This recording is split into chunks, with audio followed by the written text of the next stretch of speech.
when we are, the word unpack means to take it apart. It was unearthly, and the men were, no, they were not inhuman. Why is the dash there? Grammatically, what does the dash do? He was going to say something else, but he changed his mind. He changed his mind. What else was he going to say? That they were inhuman. Excellent. Very good. Excellent reading. That they were inhuman. But he pauses.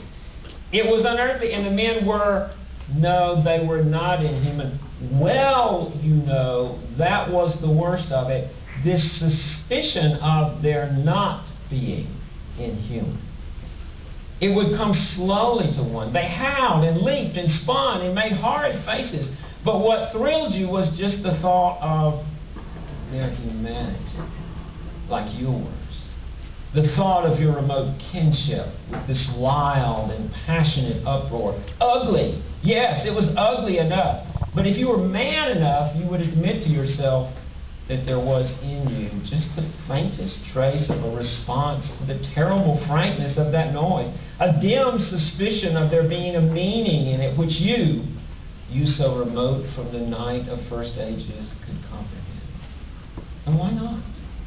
The mind of man is capable of anything, because everything is in it, all the past as well as the future.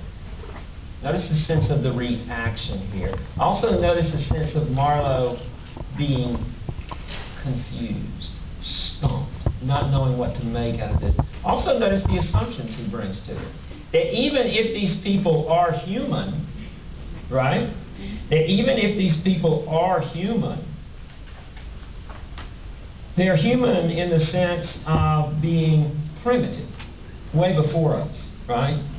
So there's no way that we can assume that there is anything like us. One of the assumptions of post-colonial theory and post-colonialism is that we actually, when we hear people whom we have colonized speak, we actually discover that in many ways their culture was just as sophisticated as ours was. It just was it was sophisticated in a different way, right?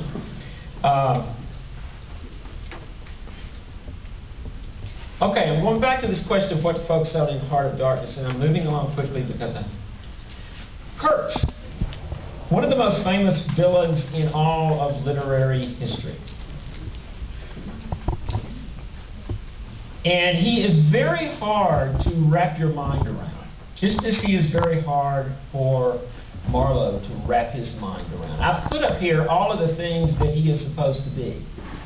A poet, a musician, a painter, a genius, a politician, a writer, a raider, a murderer, and the largest producer of ivory in the company.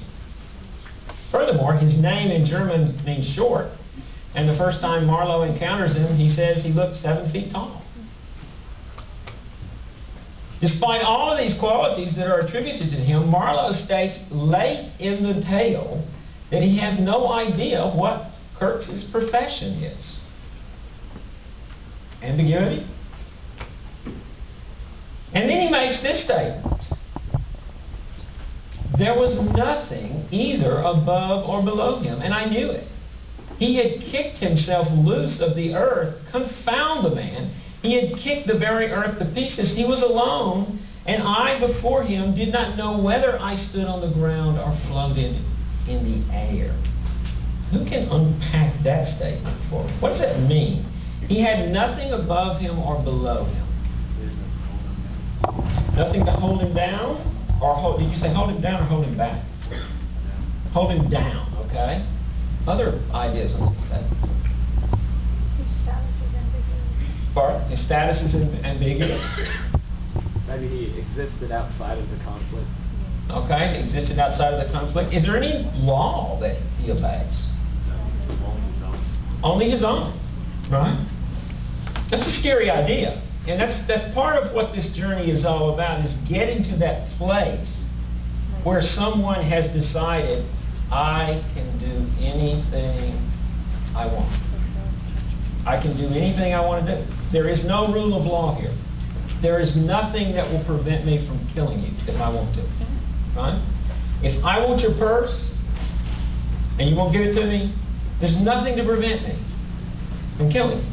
Right? That's the kind of idea that he is getting at. And so the journey down the river, the journey inside, what he is suggesting, of course, is that there is a place inside us that is completely vulnerable to this kind of assumption that we can do anything we want.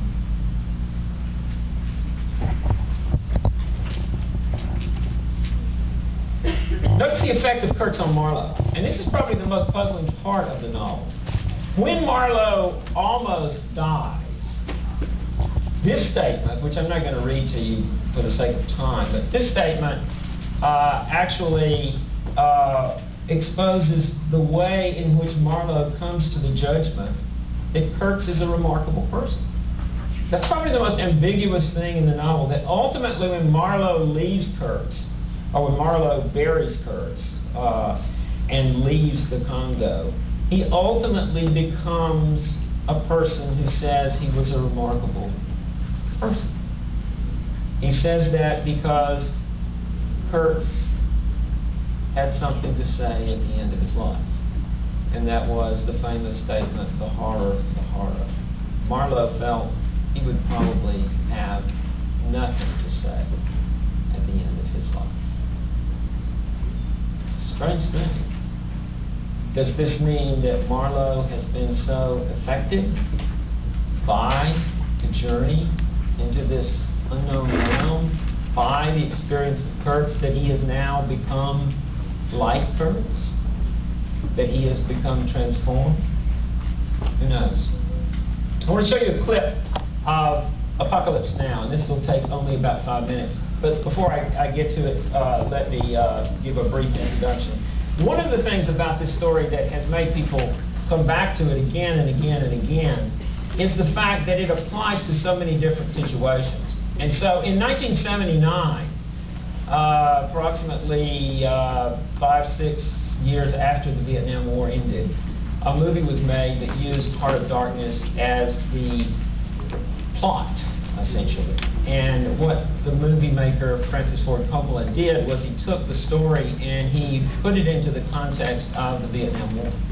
And Kurtz becomes a decorated military officer who has gone up into some part of Vietnam and has gone actually into Cambodia and has begun doing things that are beyond the rule of law.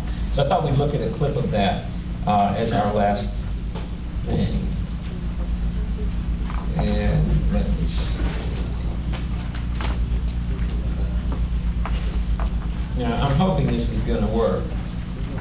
Oh, goodness. DVD player experiencing error. Well, but fine.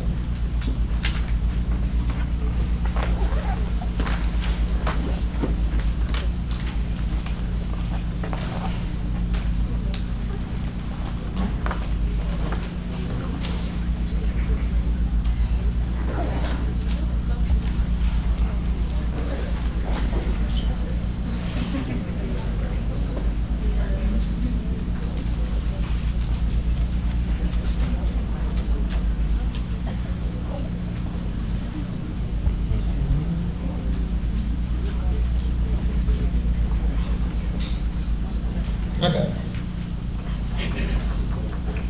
Most outstanding officers this country's ever produced.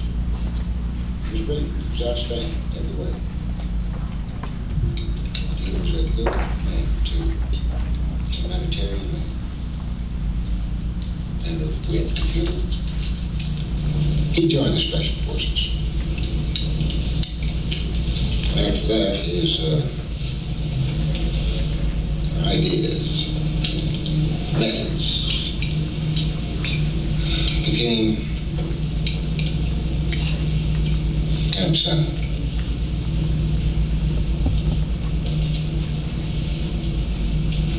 Unsound.